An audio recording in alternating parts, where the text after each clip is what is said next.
لو هحكي لك قصة واحدة بتثبت ان الحلم الكبير ممكن يتحقق حتى لو الظروف ضدك، فهي قصة جياني انفانتينو، الراجل اللي جاي من عيلة مهاجرة ايطالية بسيطة في سويسرا، واصبح اقوى رجل في كرة القدم العالمية. مش بس كده، ده الراجل اللي شايل كرة القدم كلها على كتافه من سنة 2016 لحد دلوقتي، وعامل فيها اصلاحات وتوسعات محدش تخيلها قبله. قبل ما نبدأ ونتكلم عن فانتينو قصته ورحلته، تنساش تعمل اللايك والشير والسبسكرايب، ويلا بينا.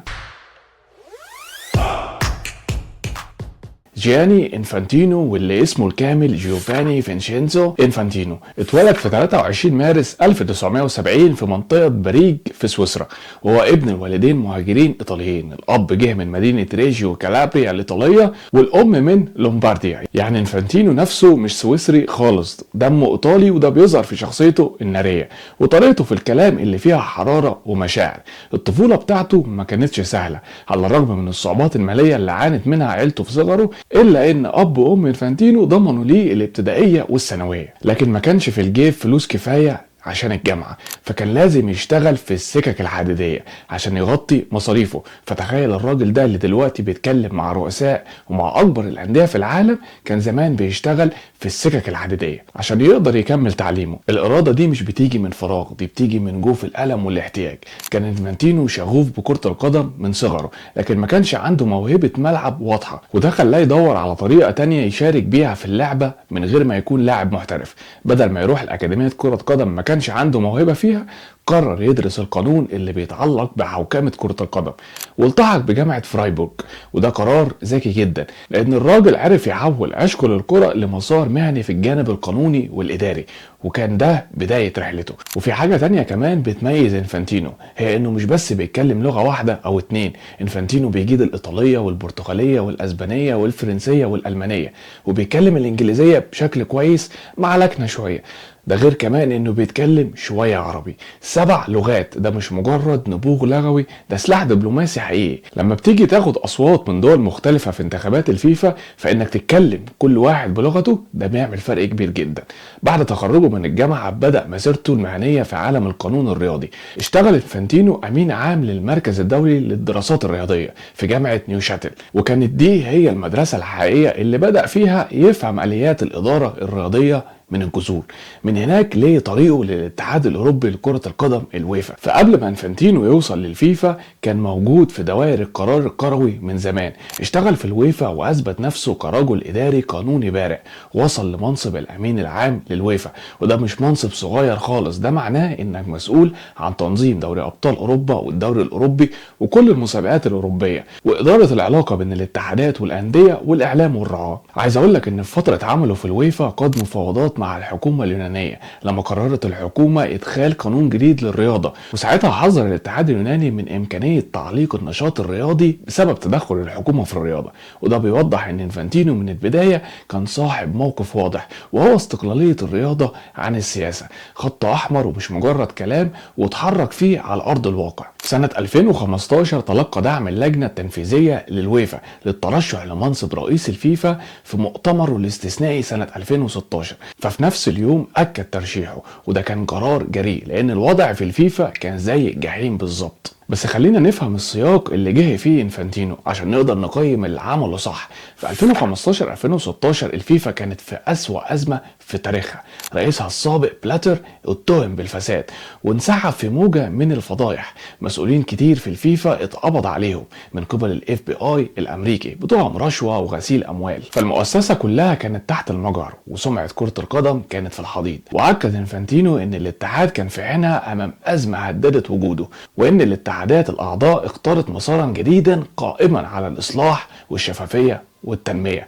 ده مش كلام دعاية، ده كان وصف دقيق للحالة اللي كانت عليها الفيفا ساعتها. انتخب انفانتينو رئيسا للفيفا في 26 فبراير 2016 لمدة 3 سنوات، وبانتخابه أصبح أول إيطالي يتولى رئاسة الفيفا.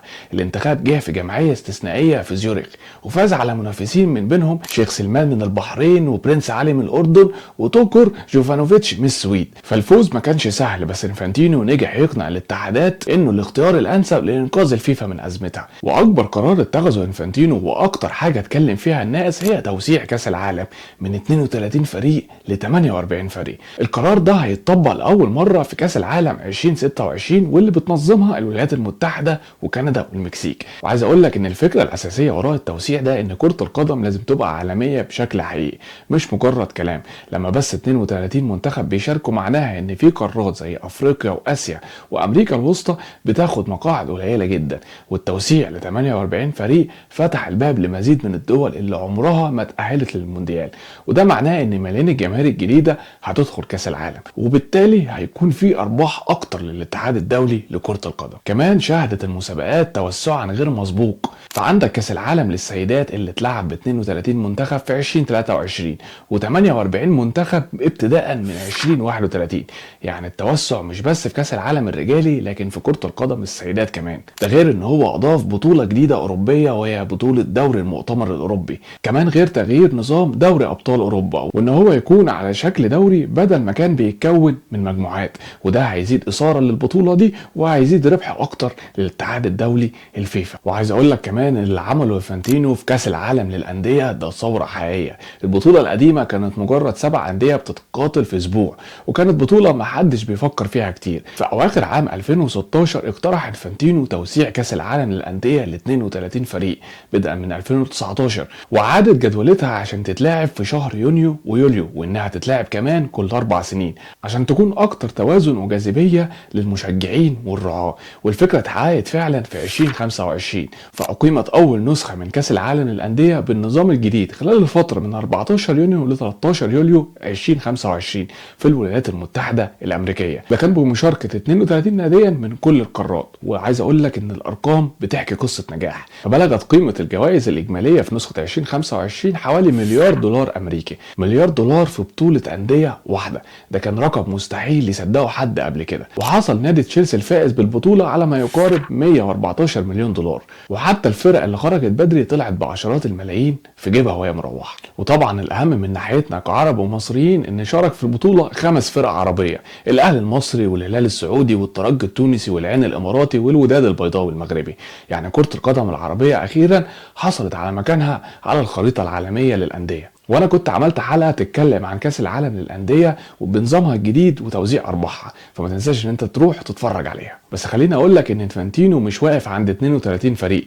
لمح انفانتينو لزيادة عدد الأندية في كاس العالم للأندية ل 48 فريق على غرار كاس العالم للمنتخبات، واشار انه بيرغب في مناقشة طرق جعل البطولة افضل واكبر. طبعا بخلاف التوسع في البطولات، انفانتينو اشتغل على اصلاح داخلي حقيقي في الفيفا تضمنت ابرز الانجازات زيادة التمويل المباشر للاتحادات عبر برنامج فيفا فورورد من 2016 بارتفاع بلغ 7 أضعاف. يعني الاتحادات الفقيرة اللي كانت زمان مش بتلاقي فلوس تطور كرة القدم عندها دلوقتي بتاخد تمويل اكبر بكتير. كمان تم تقديم دعم مالي بقيمة 1.5 مليار دولار خلال جائحة الكوفيد. لما الكورونا ضربت العالم والجماهير بطلت تحضر المباريات في الاستاد، بقت الأندية والاتحادات في أزمة مالية حادة. الفيفا تحت قيادة انفانتينو ضخت 1.5 مليار دولار لمساعدة كرة القدم حول العالم على الصمود، وده كان قرار جريء وإنساني قبل ما يكون رياضي. وزي ما اتكلمنا من شوية ان في عهد انفانتينو كان الاهتمام بكرة القدم للسيدات كبير، وتم تنفيذ اكتر من 1700 مشروع تطوير نسائي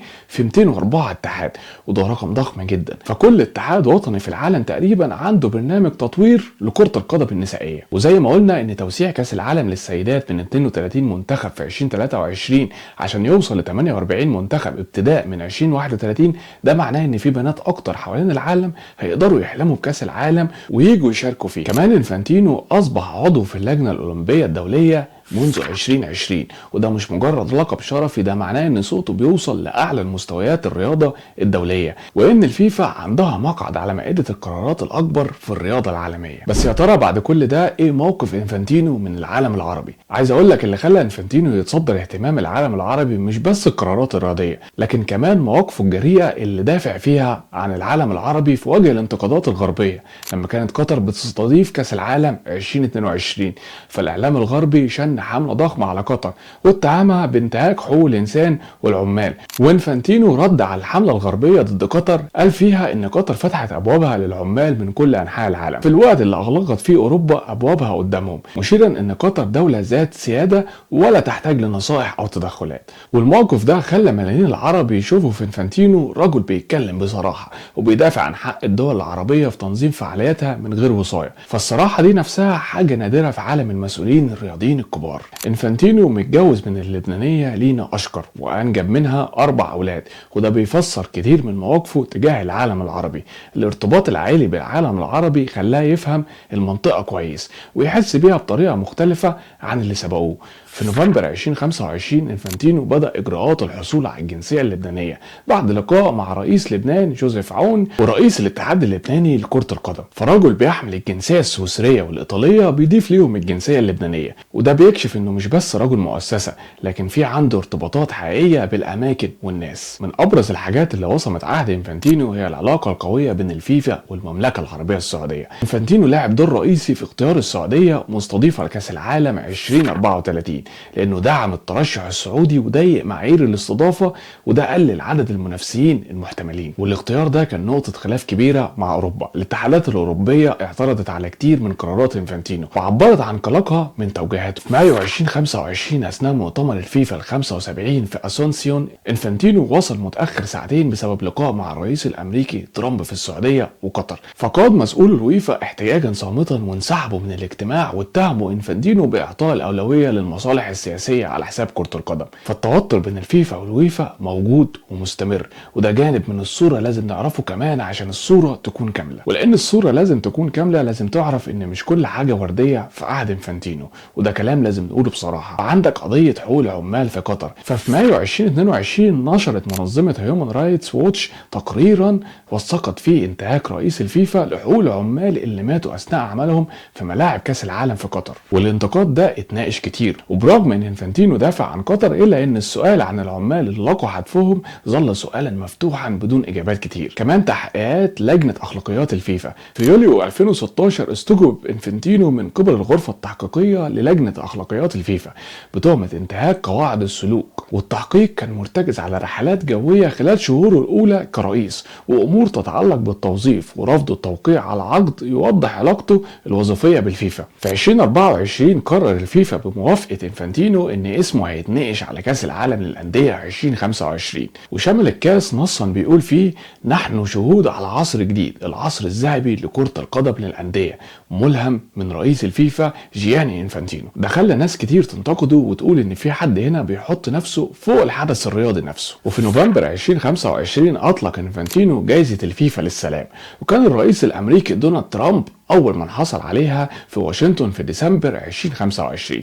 الجائزة والحاصل عليها اثارت انتقادات واسعة، والموقف ده كشف عن اسئلة جدلية حول التداخل بين الرياضة والسياسة. الموقف اثار جدلا واسعا وكتير اعتبروه خطوة بتسييس الفيفا اكتر مما ينبغي. بالرغم من كل الانتقادات اللي توجهت لإنفانتينو خلال رئاسته للاتحاد الدولي لكرة القدم الفيفا، فإنفانتينو اتعاد انتخابه في 5 يونيو 2019 وكمان في 16 مارس 2023. يعني هو دلوقتي في فترته الثالثة كرئيس للفيفا، وده بيثبت ان الاتحادات الاعضاء اللي 211 حول العالم لسه شايفين فيه الاختيار الصح، حتى لو في اتحادات كبيرة زي الويفا عندها اعتراضات على بعض قراراته. وفي فبراير 2026 احتفل إنفانتينو بمرور 10 سنوات على رئاسته للفيفا، ووجه رسالة لرؤساء الاتحادات الاعضاء اللي 211 عبر فيها عن شكر لدعمهم خلال مسيرة الاصلاح الشاملة، واستعرض 11 انجازا رئيسيا منذ انتخابه. واكد إنفانتينو ان كرة القدم ستبقى قوة توحيد عالمية رغم الانقسامات والصراعات، ودعا لمواصلة العمل من اجل مصلحة اللعبة. جياني إنفانتينو شخصية مركبة ومثيرة للجدل في آن واحد.